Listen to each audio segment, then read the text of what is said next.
নমস্কার ভিউয়ার্স, আমি দীপঙ্কর ফের নিয়ে আসতে চলেছি সোট্টেল ফিশের ব্রিডিংয়ের ভিডিও। তো ওটি পার্ট বাই পার্ট আপনাদের দেখাবো কিভাবে ব্রিডিং করতে হয়।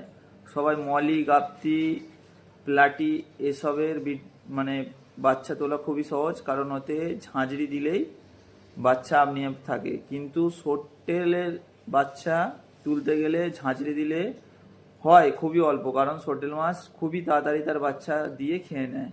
তো তার জন্যে আমাদের তৈরি করতে হবে একটা সেট আপ। তো সেট আপ আমার তৈরি করা আছে। তো সেট আপটি কীভাবে তৈরি করতে হয়, কেউ বাঁশের বেড়া দিয়েও করতে পারে, কেউ জাল কিনেও করতে পারে। তো আমার সেট আপটা আমি আপনাদের দেখাচ্ছি। তো চলো দেখে নিই। পার্ট ওয়ানে এটা দেখাচ্ছি, তারপর মাছের ধাড়ি দেখাবো এবং কিভাবে বাচ্চা হবে এবং বাচ্চা গলে পড়ে যাবে সেটা দেখাবো। তো চলো শুরু করা যাক ভিডিওটি। তো ভিউয়ার্স, এই হলো আমার সেট আপ। এটি একটি অ্যালুমিনিয়ামের সিট দিয়ে তৈরি করা এবং জালটি হার্ডওয়ার্সের যে কোনো দোকানে পেয়ে যাবেন। এর ফাঁকটি একটু বড় নেবেন যাতে বাচ্চাটি গলে যেতে সুবিধা হয়, আর কিছুটা ঝাঁঝরি দিয়ে এটি রেডি রাখবেন আর জলটা নতুন ভরে দেবেন। তো জলটি 24 ঘন্টা পরে এতে ধাড়ি বুডার মাছ ছাড়া হবে এবং তারপরে কিভাবে বাচ্চা হচ্ছে আপনাদের দেখানো হবে।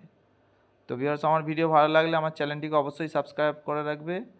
আর দেখা হচ্ছে পরের পার্টে কিভাবে ধাড়িগুলো রেডি হয়ে গেছে সেগুলো দেখাবার জন্য। তো দেখা হচ্ছে পরের ভিডিওতে। তো সবাই ভালো থাকবেন, সুস্থ থাকবেন।